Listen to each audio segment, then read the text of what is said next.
Hello friends, welcome to my smart education. मैं हूँ वीना, आपकी अपनी इंग्लिश एडुकेटर्स। एंड आज हम जानेंगे fables and folk tales. What you mean by fables and folk tales.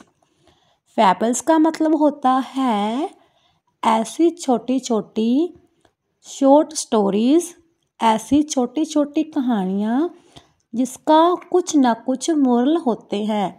जानी ये कहानियाँ आपको कुछ ना कुछ कोई सीख लेसन सिखाती है। लाइफ का कोई ना कोई लेसन कुछ सीख देकर जाती है, तो उन्हें हम फैबल्स कहते हैं। एंड फोक टेल्स का मतलब होता है पुरानी लोक कथाएँ जो दादा दादी दादा नानी नाना हमें सुनाती थी। Thank you.